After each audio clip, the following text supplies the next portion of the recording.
Welcome to the Silver Screen Guide podcast, where we discuss films from every genre. So sit back, relax, and enjoy the podcast. Welcome back, listeners, to the 13th and, as of right now, the final installment in our Star Trek movie review series. Today we are reviewing Star Trek Beyond. This is your co-host, Corbin. And I'm your co-host, Brad. Now, don't worry, listeners, if you have not listened to the previous 12 installments in our Star Trek movie review series, don't worry, there is still time to catch up on those. The link to the entire playlist is in the description below. And while you're already looking in the description, go ahead and click subscribe and also take a look at all of our other links to our YouTube channel, Facebook and Twitter page, and of course, our official website. Follow us on all of those so you will always stay up to the latest updates here on Silver Screen Guide. And you'll also notice a link to support us. That is a great way for you to unlock bonus content that is yours to keep. And at the same time, it really helps us keep a higher bandwidth, more storage for the podcast, more facelifts and improvements to the website, and brand new music that we are currently working on right now to make this an even more professional and enjoyable podcast for you. Once again, all of that is in the link in the description below. So Star Trek Beyond took a couple years. It's been, 3 years since the release of Star Trek Into Darkness. This film was released July 22nd, 2016. It really hit that summer release date. And you'll notice JJ Abrams is not back directing this film. He did produce it, but JJ was working on, what was, until Avengers Endgame, the highest grossing US film of all time, Star Wars Episode 7, The Force Awakens. Which is kind of cool when you think about how he started off here in Star Trek, and apparently everyone was so impressed with his abilities, they said, "We want you to bring that really exciting vision. We think you would be perfect to reinvigorate this Star Wars franchise." But that's a conversation for another time. Instead, they got director Justin Lin, who directed Fast and Furious 3, 4, 5, 6. He's currently directing 9, and he possibly may come back for Fast 10. Most of those are pretty much the best films in the franchise, especially Fast 5. Yeah, those are the best.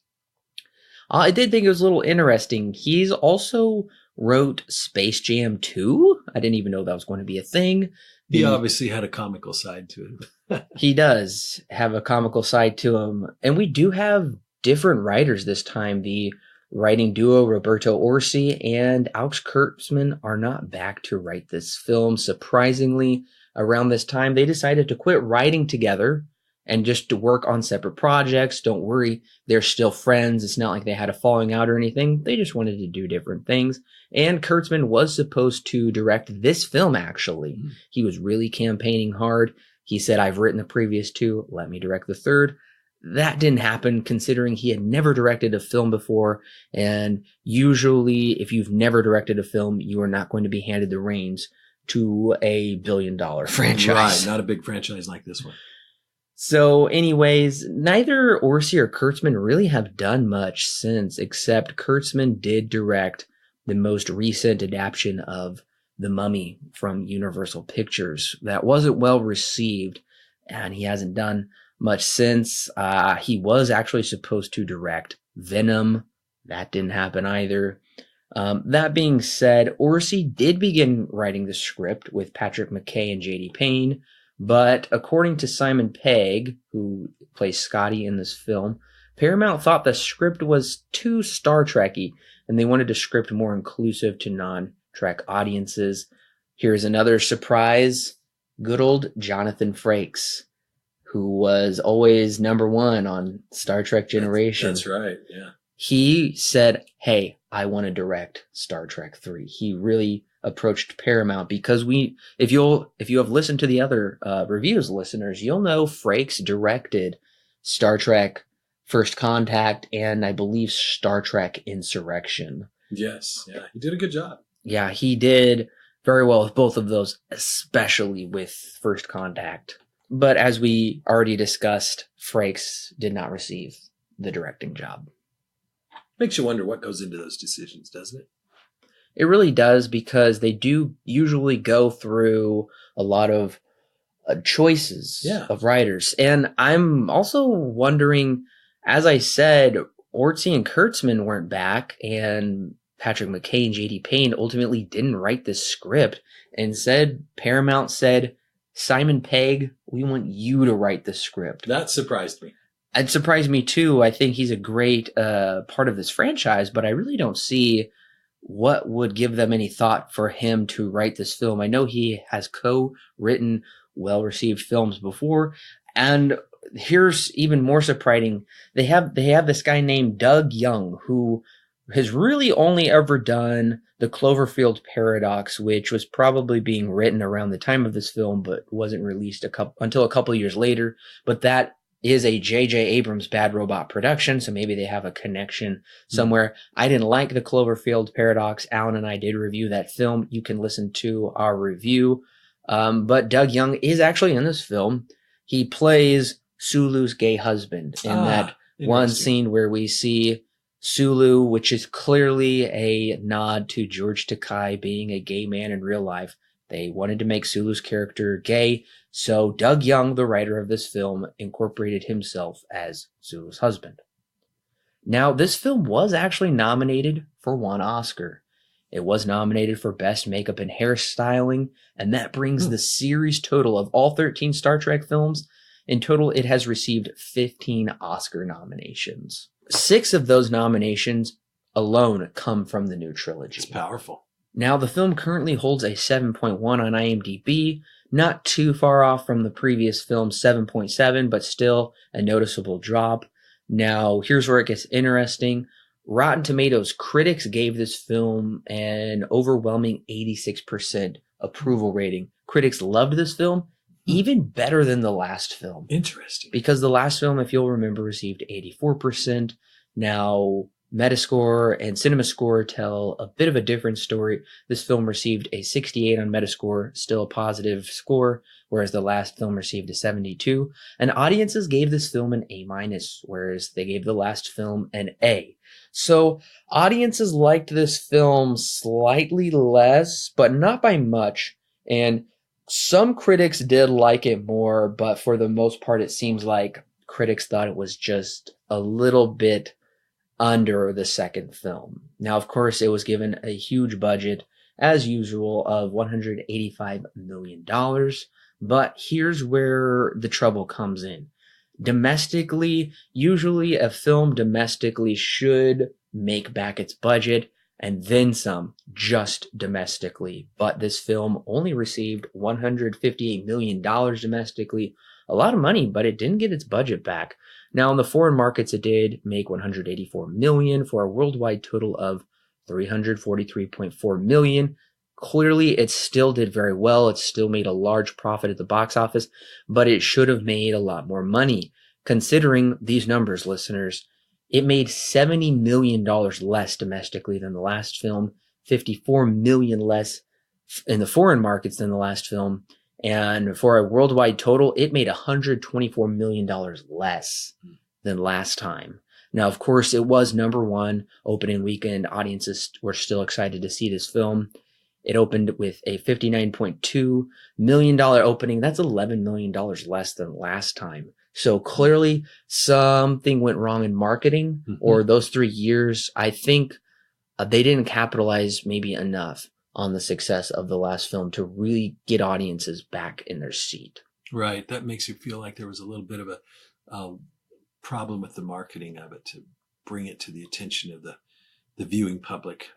So the top 5 for opening weekend was, of course, Star Trek Beyond, The Secret Life of Pets, Lights Out, Ice Age Collision Course, and Ghostbusters, the, of course, 2016 version of the film. So it's kind of a weird mix. We have a action sci-fi, 2 family films, a horror film, and a comedy supernatural film with Ghostbusters.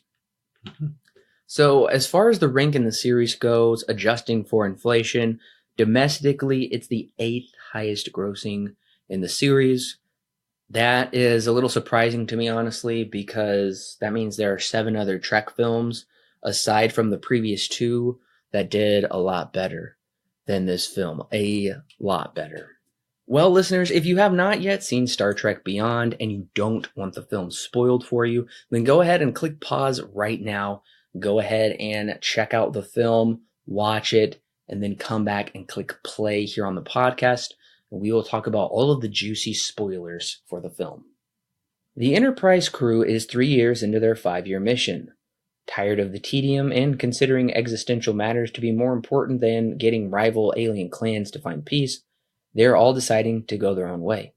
Kirk, reprised by Chris Pine, ponders his father's death, his birth, and decides to leave the Enterprise for an admiral position. Spock, reprised by Zachary Quinto, wishes to take up Ambassador Spock's duties on Vulcan, and Uhura, reprised by Zoe Saldana, and Bones, reprised by Carl Urban, also want to move on with their lives.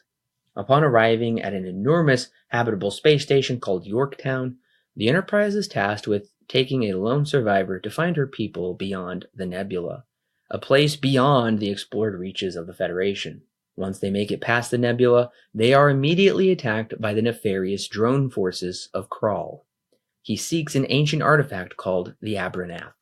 After thinking he gains the device, he promptly decimates the Enterprise. But Kirk actually has the Abranath and has hidden it. Everyone crash lands on the nearest planet where Krall has established his base. Everyone is separated, but ultimately comes back together when Scotty, reprised by Simon Pegg, meets a new friend, Jayla, played by Sophia Boutella. She has come upon a 100-year-old Starfleet ship, the USS Franklin, led by Captain Balthazar, which was thought to be lost in space. Ultimately, Kirk saves his crew from the clutches of Krall, but at the cost of losing the Abranath. The enemy escapes, headed to destroy Yorktown, and then from there the rest of Starfleet. It turns out Krall is actually the long-lost Captain Balthazar, played by Idris Elba, who ever since has determined Starfleet had abandoned them, and now he's out for revenge. Kirk and crew find a way to destroy his drone warriors, and Kirk himself duels with Krall, who is defeated by his own evil plans. With Yorktown saved and the crew realizing how they work better together than apart, they decide to stay aboard the Enterprise for future adventures as credits roll. Now, the 2 things we should address before we get into too much of discussing the film is that I believe prior to this film's release, not too long before, Leonard Nimoy had passed away. And Leonard Nimoy, as those of you know who did watch Star Trek 2009, was an integral part of that film. Of course, he played the original Spock, and he did make I guess you could say, a meaningful appearance in the previous film. Yes. And they did write it into the script that Ambassador Spock passed away in this film. Right. And that ties into, well, I guess the other thing I should say is that sadly, the young man who played Chekhov, who was Anton Yelchin, he passed away not long after this film was released or had finished shooting, in just a weird freak accident where he was outside his home and his Jeep malfunctioned and pinned him up against a wall and just crushed him to death. Absolutely tragic. It was really tragic. There was some weird recall on the Jeep. So sadly, Anton Yelchin, the young actor who played Chekhov, passed away. So 2 Star Trek cast members did die surrounding the production of this film. But that's not, at the very end of the credits, it says for Anton. But as far as Leonard Nimoy passing away, they do write that into the film. And that addresses kind of a big existential theme touched upon within the first act of the movie. And that is thinking about what is our meaningful purpose. Right. It can't just be to, as Kirk seems to do, always trying to settle disputes with these weird little aliens. He's thinking, my father died saving the ship on the day of my birth, and so he kind of has trepidation about really celebrating his birthday. And I did like that line when he said, I'm a year older than he would ever be. Yeah, that was a great line. Yeah, I thought that was very meaningful. And the first act of this film is filled with a lot of, I would say, maturity and pondering, getting older, which is kind of funny because these crew members really aren't that old, but at this point, they're probably getting close to middle age now. Yeah. I think that's a little different though, because the previous Star Trek films were really never about getting older. It was always painting yourself in the best light and always trying to relive your glory days, especially when we see William Shatner free climbing El Capitan. Yeah. And he's how old? And he's about 68 or something. So, but this film, I do like. It takes a more mature approach. I think it takes a little more realistic approach too. Yeah. There was a little bit of fantasy in some of the way that the other original films treated the concept of age and existentialism. That's a very good point, that these characters, as you're saying, are being a little more realistic. In the previous two films, this young Kirk has always been playing it real fast and loose, not really caring about the consequences. But now you can see he really does care more so about the consequences and his crew, and he's really given that opportunity to go down with the ship there within the first act. Of course, he doesn't die, but it does give a good callback to when his father did sacrifice that. And Kirk has to think, what am I really here for? But he also has to think, I don't want to just be a captain and do these missions forever. I also want to be an admiral, kind of how Admiral Pike was. And you could see he kind of wants to follow in those footsteps as well. And Spock also feels the weight of, I'm getting older, but I'm not having any children. And especially with the fact that Vulcan was wiped out and they're trying to start a new planet Vulcan, he wants to help repopulate that.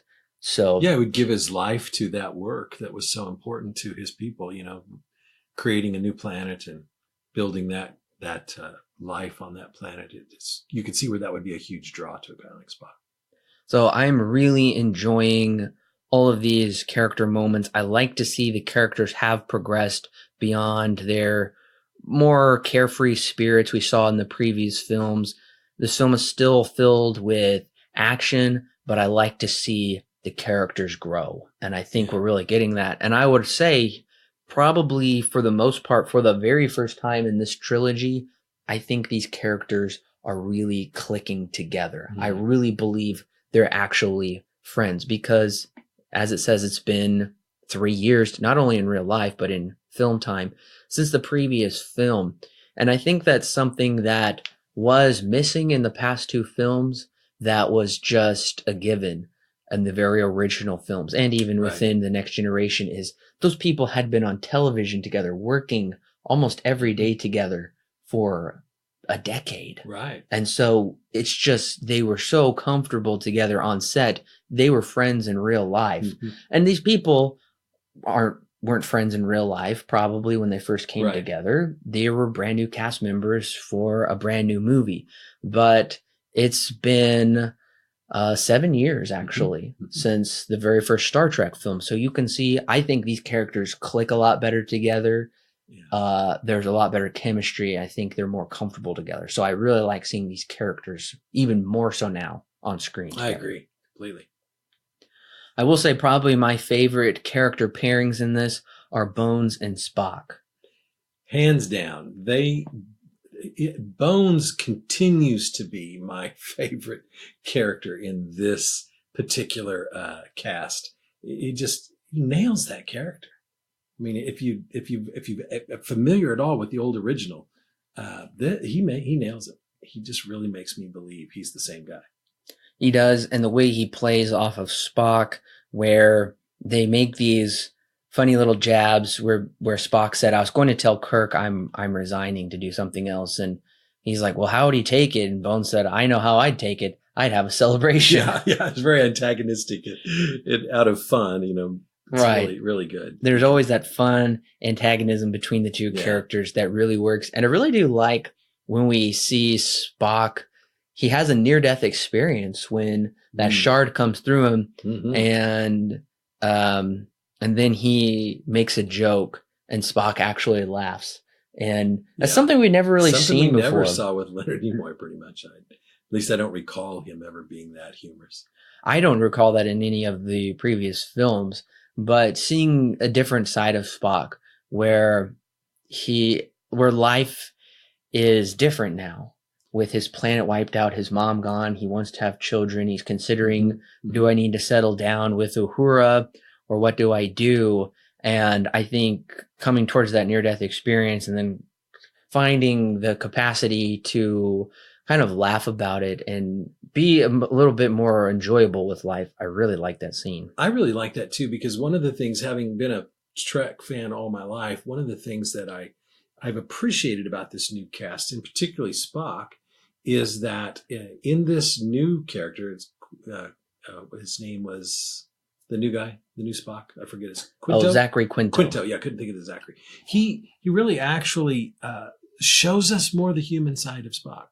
In the original series, Leonard Nimoy, of course, was this quintessential Vulcan, that was all about logic and all about. You never really saw as much of the human character. Spock's half human.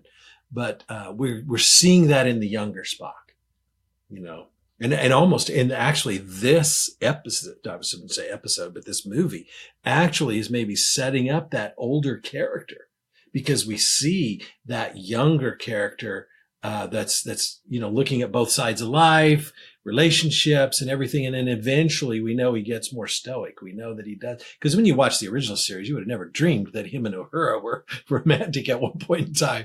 So, that never even crossed my mind in the original days. So maybe it did somebody else's. I was just oblivious to it. But that would have been a great question for Gene Roddenberry. If I could sit down and interview Gene Roddenberry. When you see these relationships, newly written scripts of it, in the 2000s, did that even enter your mind in the original days? I don't know. It would have been a fun question, though.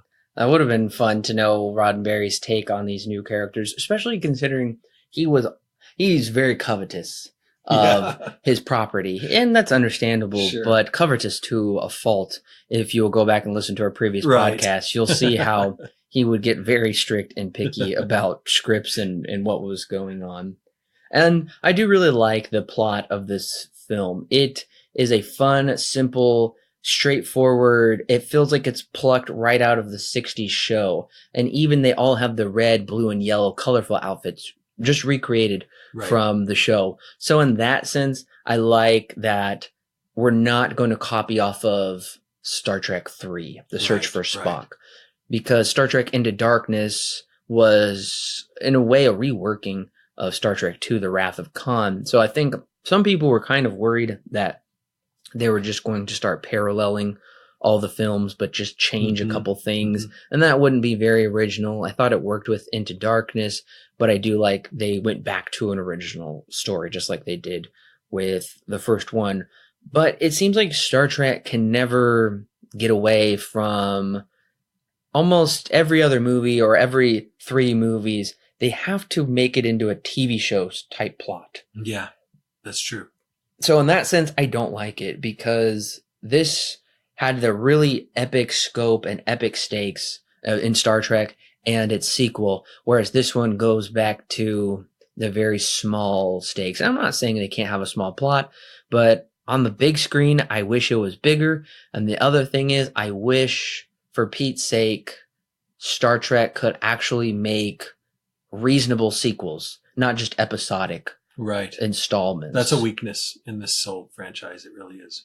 I want to see the Romulan, or not the Romulan, I want to see the Klingon Wars begin and make that into this big, because that's the thing. All they ever do is talk about it, allude to it. Let's see it. And I was disappointing, because in the last film, we only got the Klingons on their homeworld for the first time for maybe 5 minutes of the film. But that's something that Star Wars nailed and Star Trek could never really figure out.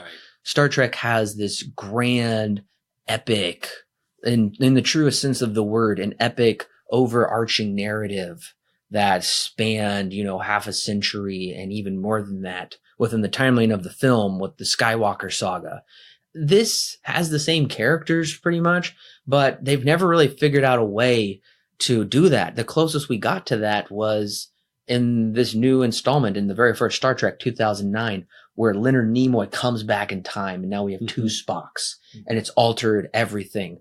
This seems to have pretty much dropped any thought of really altering the future, I guess.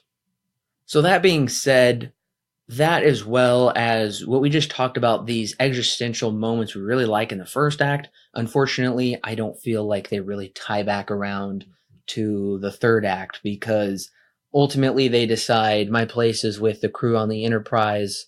I guess the thing that I did like was Ambassador Spock, Nimoy's character, left the young Spock kind of a little time capsule, and it was a picture of them, 30 years into the future. I did like that, yeah. That was cool to see the original cast once again, and Spock gets to look and say, this is what we're going to grow into. Right. We're going to do something great. And especially if Ambassador Spock found this important to send to me, then my place must still be here with the Enterprise. That's the only real tie back we get from that existential pondering in the first act. I think they should have tied that in a lot better. Yeah, I agree. I think it because it comprised, it was what set the pace for the movie. But then it's dropped for so much of the movie, and it just was tied back weakly. The other thing that I was disappointed with were the visual effects for this film. They were not as great as last time. If I'm not mistaken, the last two films got Oscar nominations for visual effects. Clearly, this one didn't. And I especially noticed it when Kirk was talking to the aliens in the beginning.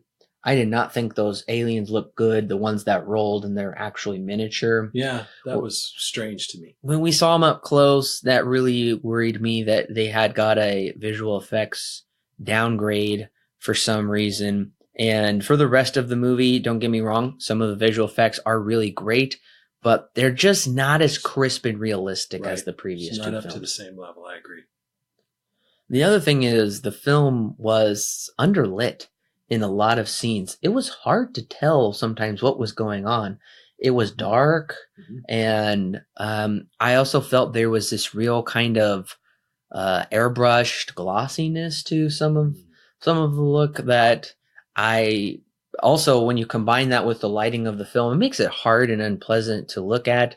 They really struggled to figure out how to light it because some scenes were really bright and some were really dark.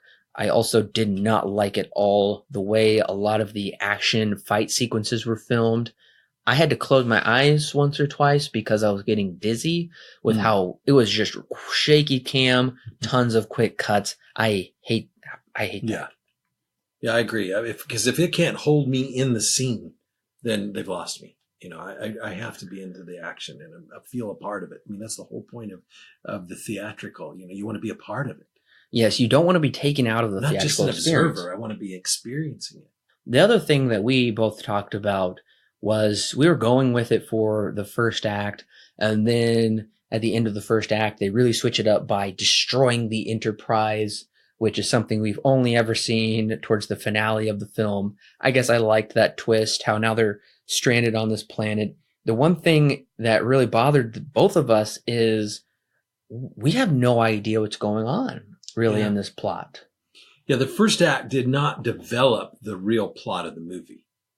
Gave me some nice character existential moments and thoughts, but it didn't really develop the plot of the movie. This gift that Kirk's trying to give to these little creatures, we have no clue what it's really for and why it's so important. And all of a sudden you're into this whole ship being destroyed in this amazing moment, and you really don't know why.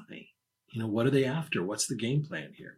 And a few other examples that I could pick out was, like you said, that first example with Kirk trying to give it to these aliens. I thought that had nothing to do with the rest of the film. I did too. So I wrote it off as just another kind of fun opening. But then where they're saying, oh no, this is integral to the rest of the plot, I thought, great. Well, you didn't signal that to me in any kind of way to saying, remember this for later. They totally wrote it off so much. So I was really lost on that.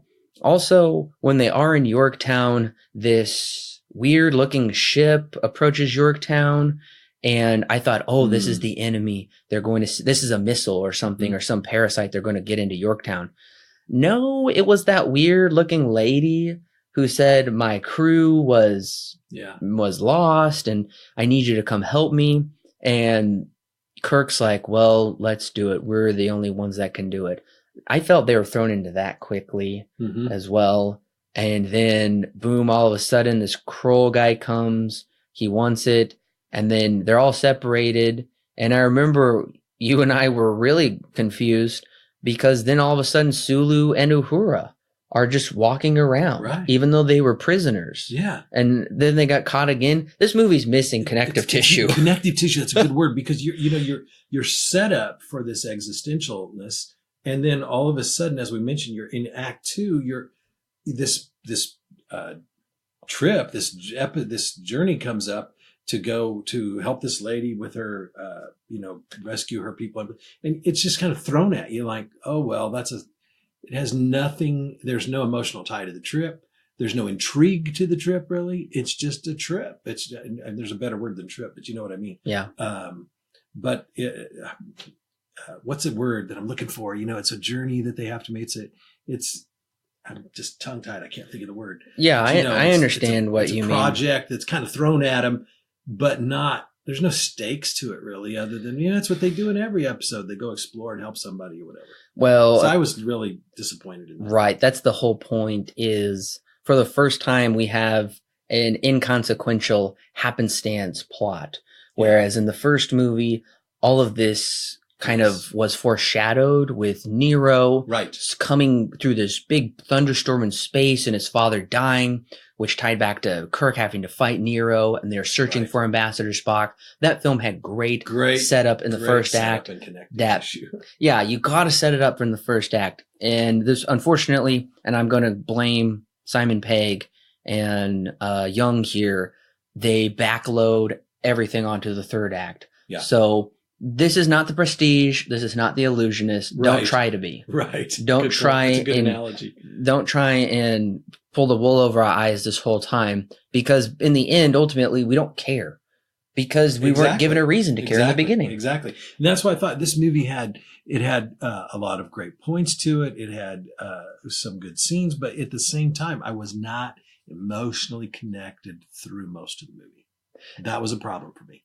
And there's absolutely no reason to be. And the other reason we were emotionally connected in Star Trek Into Darkness is because Khan murders Pike right there in front of Kirk's eyes. And Kirk says, we have to go stop Khan. But then Khan gives himself up. That had great intrigue as well. Totally invested. This is happening so quickly. I have no idea what's going on. I don't really care. Once again, this harkens back to more of a Star Trek insurrection plot where you don't know what's going on. We've had this experience thrown at us before. And I think this is kind of the Star Trek curse, where it's like every once in a while they have to give you this weird happenstance plot that makes no sense at all, and you're kept as just as much in the dark as the characters are. It's just disappointing. And I will say this to lend a comparison to Star Wars. When you look at the episodically as you go through Star Wars, from old to new, even the 4, 5, and 6 that came out first back in the 70s, that never happened. Every time there was a new Star Wars movie, I was drawn deeper. And you know what I'm saying? Mm-hmm. There wasn't this big letdown all of a sudden, which happens periodically in this franchise. Yeah, they're building the mythology in Star Wars, whether for good or bad. They were building mythology. That's a good phrase. As you're saying, is sometimes it's connected, sometimes it's episodic. They can't ever figure out what they really want to do, what they really seem to want to go in the direction for this series. They need a lot better direction, I would say. And the other thing is, ultimately, we really just got lost. I never understood what this Abernath device did. I don't know how Kroll knew about it. I don't know what he wanted with it. I don't really know how Kroll stayed young and why he looked like some weird creature from Babylon 5. They never explained any of that stuff enough for us to be invested in it. No, and so ultimately they lost me. I'm like, okay, it's a fun adventure. It's a little weird to see Kirk on a dirt bike. Yeah. Or listen to, I thought it was the Gorillas, but it's actually the Beastie Boys. Oh, that's who that was. I looked it up. I mean, it's fun, but I don't understand what changing frequency does to blow up these drones. Plus, it seems like Krull has an infinite number of army soldiers. Yeah, that was unbelievable to me. That when you see that swarm, and that's the only thing I can think of, like a swarm. They keep calling them bees. Yeah, they did. When you see that swarm on the screen looked like millions. Yeah, because they were, there's no way he had that many people and that many ships. At first I thought they were little robotic gnats of some kind, like a bee or something. And then I realized those are actually little ships that have people inside them, his soldiers inside them. That was totally unrealistic. Not even sci-fi worthy, I thought. Oh, I agree as well, because it came out of nowhere. It didn't make any sense. And you brought up a great point, is when the Enterprise is being destroyed, they destroy it. They just go through it like it's nothing. And you're saying, if they have this power, why aren't they just destroying Starfleet? Why do they need this little device? They don't need this little thing. They can go out and destroy all of Starfleet, declare war, and go for it. That's like watching a Star Destroyer, blow up a planet, exactly. And then saying, but we need the Death Star. Yeah. And it's like, but you clearly don't. You clearly don't. They had that was undefensible. Yeah. What that swarm, when it came after the Enterprise, it was undefensible. And if the Enterprise was undefensible, all of Starfleet is. Exactly. Yeah. They tore through it far too easily. I was really shocked and surprised about all of that as well. So those are my main criticisms. And once we do get the reveal, and I'll be honest, listeners, I did remember watching this a couple years ago. I said, hey, it's on Amazon Prime Video. Let's just give it a watch. I remember not being very invested, and I remember not really liking it that much. And the other thing I remembered was, did you remember that Idris Elba was the bad guy? Not until the last minute. I forgot that he was even in the movie. All of a sudden I started to remember this film at that point. But, I say I didn't remember it before that. Now I know why I didn't remember it. It just it's a little inconsequential. The whole film is. Good reveal, great character. I mean, I love Idris Elba, great actor, but not used really well in this film. He could have been used so much better. Yeah, he definitely could have been used a lot better, especially considering the big reveal is he is Captain Balthazar of this USS Franklin that was... Never explained how he ended up looking like Krull. No, that didn't explain anything either, and there really wasn't any emotional connection to Balthazar. They didn't pull out a character from he was no hero, the original series. Yeah, just lost spaceship. Yeah. I think they could have. They did it with Khan. They pulled him back from the TV show. Right. They should have done that. But who's Balthazar? Yeah, it made me wondering. Did I miss something? Was this in the original series? I don't recall it. I don't think so. Yeah. I have no idea. But I did remember it being Idris Elba, and I also wasn't too surprised because they didn't disguise his voice well enough for me. I was actually able to pick his voice out. Good for you. And I thought, this is Idris Elba. And I thought, what's he doing? And then you learned they were all humans once, but then they became monsters. And they have this fairly undefined chip on their shoulder. They feel like Starfleet abandoned them. Mm-hmm. So now they want to destroy Starfleet, even though it's been like 100 years. Yeah. And no, again, no connective tissue to that storyline. I don't know why it took them that long. Yeah. I don't know. None of this really makes sense, unfortunately. It all comes together too easily, and they don't explain. It's, ask questions later. You just write first, ask questions later. Yeah. It seems like. So I was disappointed. And I gotta say, by the time he wants to destroy Yorktown, I don't know why he wants to destroy Yorktown. I thought it was a fairly new building. I don't know how he knows anything about it. Apparently he has super technology. But then when he is destroying it and he's looking more like Idris Elba, and his plan is foiled, I don't really care. I really don't even know what's going on anyway. Yeah. Well, it's sad when you come to the point you've invested this much time in the movie and you love the characters, you love the franchise, and you come to the point where you don't really care at the end because, I hate to say it, but I knew they're not going to blow it up. He's not going to win. Idris Elba's not going to destroy the Yorktown. With Chris Pine right there, it's just not going to happen. And unfortunately, Star Trek doesn't seem to ever really have the guts to go for it, just like, I mean, they already did it. Spock died in Star Trek II, The Wrath of Khan. That was, I was shocked, actually. I was too in the original back in the day. I was like, are you kidding me? Mm-hmm. How could there ever be a Star Trek again if Spock's dead? I was young and I never thought about bringing him back or something, but it was good drama. It was, and I know a lot of people were disappointed with the end of the last film because Kirk does die, I guess. But a lot of people felt it was a cop-out, that they could use Khan's magic blood to bring him back to life. So a lot of those stakes were quickly undermined there as well. And once again, this film, I still liked it better than this, though. Wow. Yeah, because we don't have any connection to Yorktown. Mm-hmm. Right. I guess I'm glad he's trying not to blow up. We don't see him try and blow up Starfleet again, because we saw that in the past 2 movies. Right. It's always San Francisco. Yeah, it's Starfleet, always. So I'm glad we didn't see that. But once again, I don't really have any connection to Yorktown. I don't even really understand it.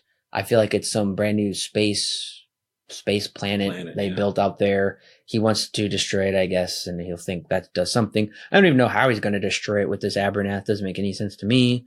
Going to shoot it through their air ducts, I guess. Didn't somebody make the comment in this film that it looked like some snow globe?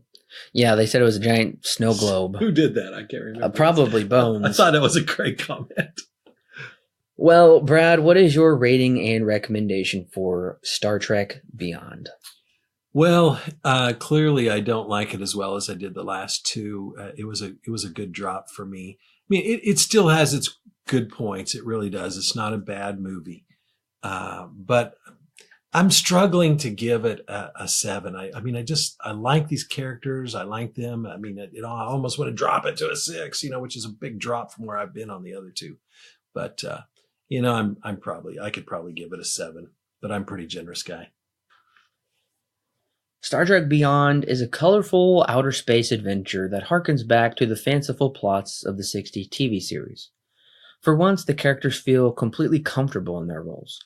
Pondering their future as they age is a welcome approach to exploring character depth that none of the previous films ever thought to touch upon. Unfortunately, the story is backloaded with exposition, causing plot reveals to happen far too late into the story. This leads to confusion on a number of points, including, most importantly, the entire villain's premise and promise of hatred and destruction for Starfleet. The story clicks together a little too slick, making things feel too easy and not completely earned. While this is a fun Star Trek film, a lack of a coherent plot makes this a difficult time to enjoy. Sadly, this is the weakest installment in the so far trilogy. Therefore, I give Star Trek Beyond 6 stars out of 10 with a weak recommend. Now, as we wrap up our review of the entire series here, I'm going to give you a ranking just so you can keep it straight of how I rank all of the Star Trek movies. So after giving it some thought, although last week I said Star Trek Into Darkness was my favorite, I really think it's mostly a tie between Star Trek 2009 and Into Darkness. But if I really had to give one out, I'd probably say the 2009 one, just for a bit more originality and that really fresh excitement. So then for my number 3 pick would be Star Trek Nemesis. Then number 4, Star Trek First Contact. Number 5, Star Trek 3, The Search for Spock. Number 6, Star Trek II, The Wrath of Khan. Number 7, Star Trek Beyond. Number 8, Star Trek VI, The Undiscovered Country. Number 9, Star Trek Insurrection. Number 10, Star Trek IV, The Voyage Home. Number 11, Star Trek Generations. Number 12, Star Trek The Motion Picture. And finally, I would say the worst film of the entire series, Star Trek V, The Final Frontier. That's a good list, Corbin. That's a pretty accurate list. I like that. So I have recommended 8 of the 13 films. Star Trek VI barely made it in there. Mm-hmm. 5 did get a not recommend.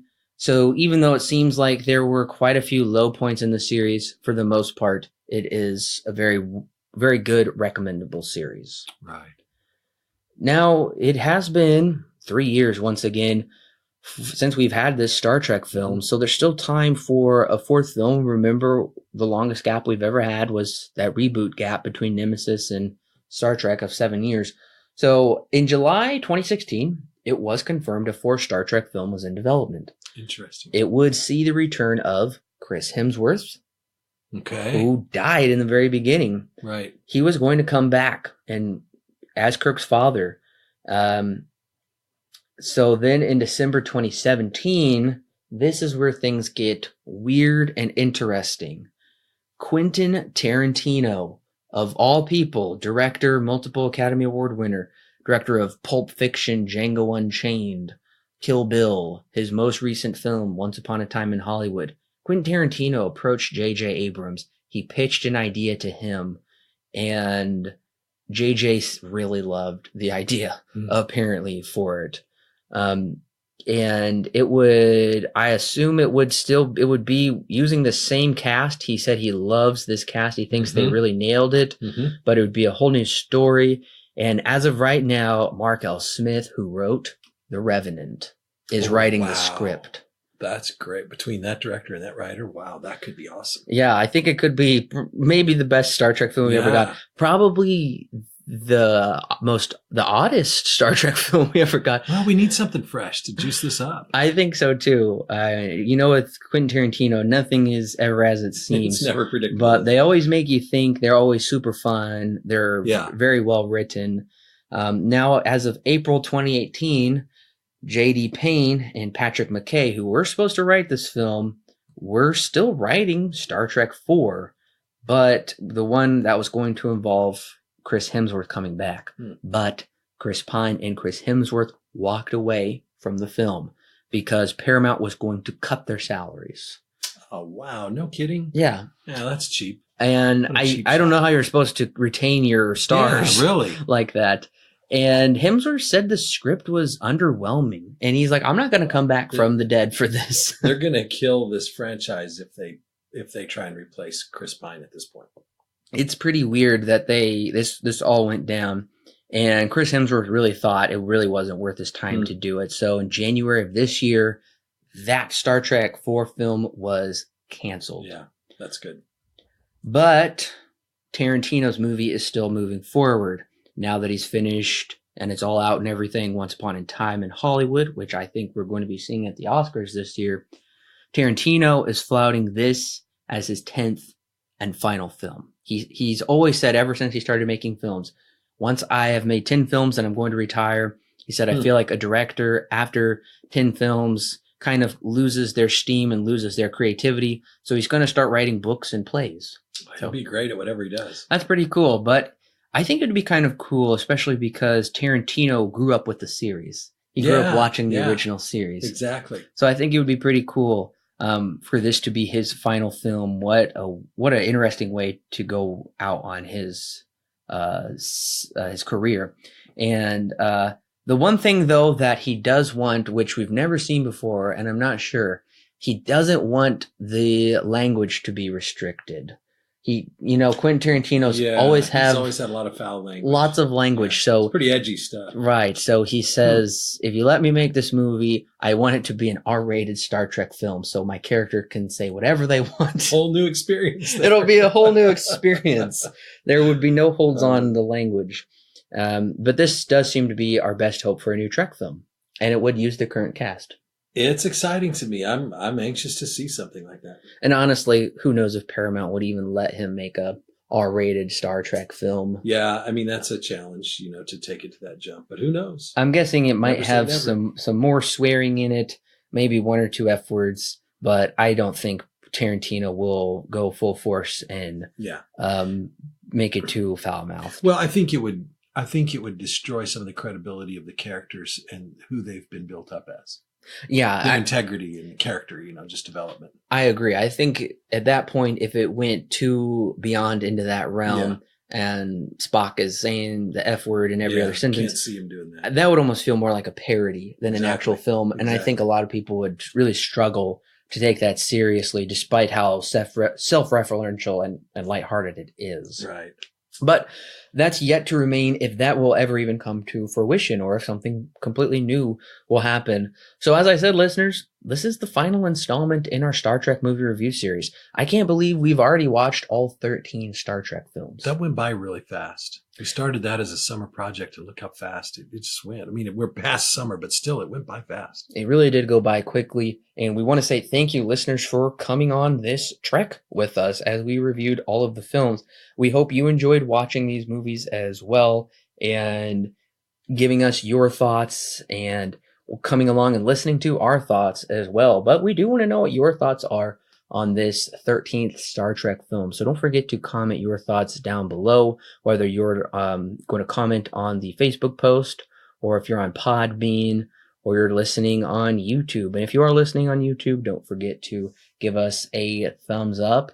But Brad, thank you for joining me. Corbin, thank you for bringing me along on this trek, if you will. It's just been a lot of fun. And you're a great, great reviewer. I really enjoyed working with you. Well, thank you, Brad. I'm really glad we both got to do this together, and we got my perspective as a brand new Trek fan who had really never seen the movies before, except a couple of those originals once, and Brad, who grew up with the Star Trek TV series. That's right. So we really got the best of both worlds with this reviews. We really got different perspectives on the film that we were able to bring you brand new insights for it. So I was really glad we got to do this. It was a lot of fun. Next week, listeners, Alan is back, and we are coming back. We're coming full circle. They drew first blood, not us. We will be reviewing next week Rambo Last Blood. Oh, I can't wait to listen to you guys on that one. Wow, that's going to be great. It's going to be a lot of fun. You're not going to want to miss our review for this film, especially because this film is very polarizing. Critics hate it. Audiences love it. And of course, we have reviewed the previous 4 Rambo films. That was our very first retrospective movie review series. Our very first review, Alan and I together here on the podcast 3 years ago, almost to the date, was Rambo First Blood. Can't wait to listen to you guys. So we can't wait to bring you next week our review for Last Blood. And then after that, we will have our review of Pet Sematary 2019, Men in Black International. And then we will be picking up and finishing what we started earlier this year. We'll be reviewing the last half of the M. Night Shyamalan films. And of course, as we do every Halloween, we'll be releasing our Halloween special with a brand new movie to review. We're keeping that under wraps just yet. We want it to be a spooky surprise what exactly we will be reviewing this Halloween. And of course, you have our Thanksgiving special and our Christmas special to look forward to as well, interspersed among the M. Night Shyamalan reviews. So of course, here on Silver Screen Guide, we always have something for everyone. We have films from every genre that we've reviewed: action, romance, mystery. It's all here. So go ahead and look back through the archives, look back through the movie review series, find something you like, go ahead and share it with your friends and family. We love talking about movies, and we love talking about them with you. Once again, don't forget to subscribe to the podcast so you will receive the update for our next week's review coming next Monday of Rambo Last Blood. Once again, Brad, thank you for joining me. Thanks again, Corbin. It's been a pleasure. And we will see you next week, listeners. Live long and prosper.